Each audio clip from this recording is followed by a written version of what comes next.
What does it mean to be healthy? And what does it mean to be sick? And what can social science or communication theory tell us about health and illness? Hi everybody, this is Bruce Lambert from HowCommunicationWorks.com. This is a channel where I teach you about communication skills so you can improve your relationships, succeed at work, and be more confident. A couple of videos ago, I talked about the idea of loss of self in chronic illness and how ideas from social science and communication theory, especially the idea that our identities are constructed in interaction through performances, can help us understand one of the worst parts of chronic illness. And that is this idea of loss of self. And if you remember, I'll link to that video, but if you remember, what I talked about is that when you get sick, your body begins to fail you. And when your body fails you, you can't do the performances that are part of who you are as a person. So I talked about the performances in my life as a college professor would be things like doing lectures or reading or writing. So I described the link between body failure, performance, and loss of self. So when our body begins to fail, then our social performances fail. And because our identity is constituted by these performances, we cannot sustain our identity once our body begins to fail and our performances fail. I want to introduce another aspect to that theory today, and this comes from the same source, from Juliet Corbin and Anselm Strauss's theory of the trajectory model of chronic illness. And one of the core ideas in the trajectory model has to do with the connection between what I call body, self, and story. In the trajectory model, they called it the BBC chain, and that stood for body, biography, and conceptions of self, or body, biographical time, and conceptions of self. I want to simplify it. I just want you to think about body, self, and story as the three critical components in a sort of sociological or social scientific way of thinking about health, especially in the context of chronic illness. So how does this theory work? It says basically we feel a subjective sense of well-being, a subjective sense of health, when our body, our self, and our story all line up together and reinforce one another. Well, what does that mean? I've already talked about the relationship between body and self a lot.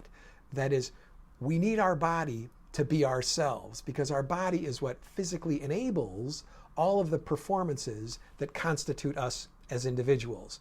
Our identities rely on performances, and we need our bodies to do these performances. So that's the relation between body and self that I described in the previous video. What I want to introduce in this video is the idea of story, or what Corbin and Strauss call biography. This is just the story of our lives. We all know what the word biography means, and many of us like to read biographies of famous people who are long dead.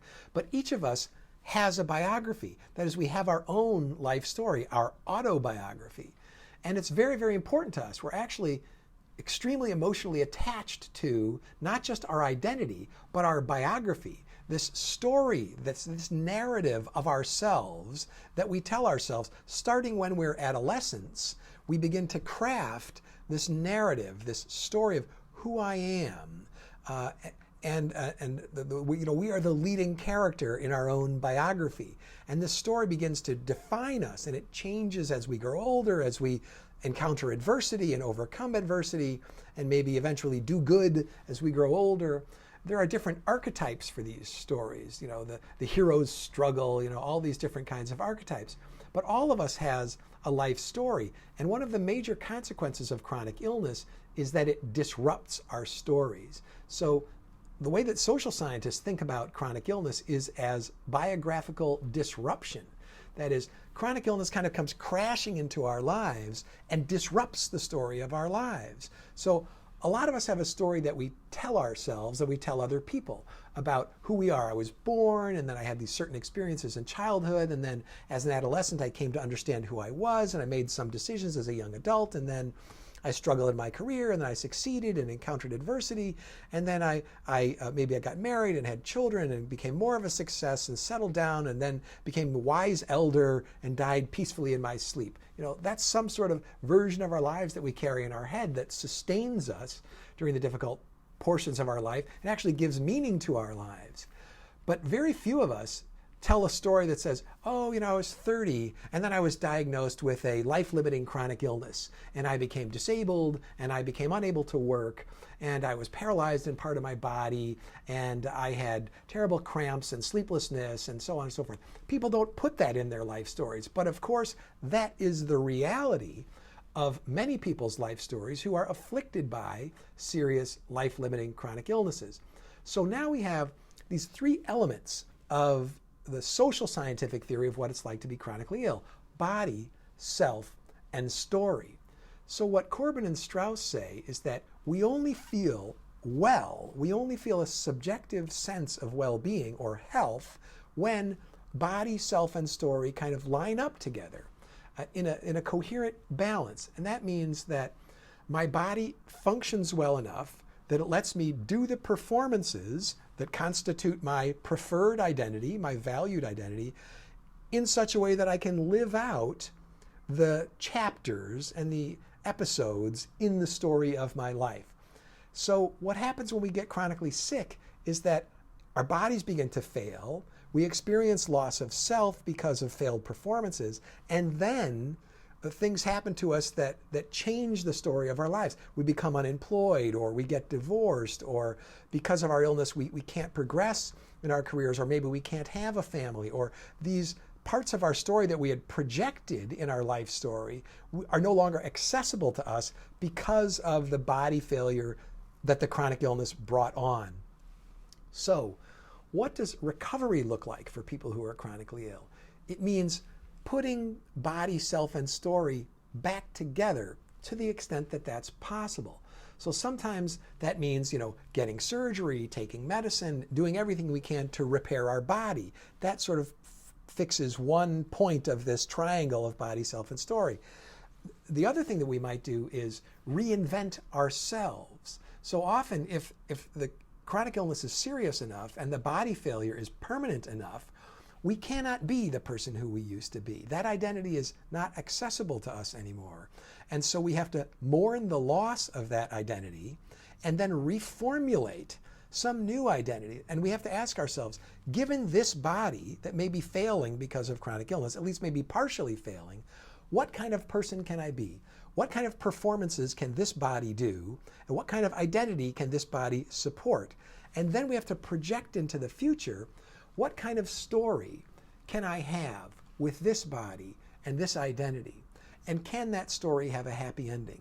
So this is the struggle that chronically ill people face. And it's very different from the biomedical description of what chronic illness is like. The biomedical description is normally talked about in terms of, cells and organs and DNA and blood levels and, blood sugar and blood pressure and respiration rate and weight and things like that. But sociologically, from the point of social science, chronic illness is all about putting body, self, and story back together in the wake of serious body failure. It can be done. It has been done. There are many great stories of this. If you read autobiographies of people who have been chronically ill, it's mostly a story of how they put body, self, and story back together after they get chronically sick. Now, often, you can never put it back together the way, it's like Humpty Dumpty. You can't put it back together exactly the way it was before. Some of the body failures are permanent. Some of the loss of self is permanent. So there's a lot of mourning. Chronic illness is often about loss, and many of these losses are irretrievable, irreparable losses. So I don't want to minimize the suffering of people who have serious chronic illnesses. It's very real. But there's a kind of hope because recovery doesn't require having a perfect body. Biomedical recovery from a chronic illness requires sort of restoring our body to its pre-illness state. But sociologically, from the point of view of what it's like to live with a chronic illness, recovery doesn't mean getting a perfect body back. It means having a good enough body that will support a good enough self, that will allow me to tell a good enough story about the rest of my life. Hopefully a story without too much suffering, without too much isolation, without too much depression, and one that has a relatively happy ending. It may not be the ending which we used to imagine before we got sick, but it could be a much better ending than we thought was possible when our bodies first began to fail us. So that's it, a sociological theory of chronic illness where the central idea is the linkage between body, self, and story. I hope this is interesting and useful to you. If it is, come on over to howcommunicationworks.com, sign up for our ebook about empathy, and join our mailing list. We'll send you an email every time we put a new YouTube video out. If this is the first time you've come to our channel and you find it interesting, I'd be grateful if you'd consider subscribing to the channel and hitting that bell icon so YouTube will let you know every time we post a video. Thanks so much for watching. Question of the day: if you've had a chronic illness, how have body, self, and story been disrupted, and how did you put them back together? Thanks so much. We'll see you next time.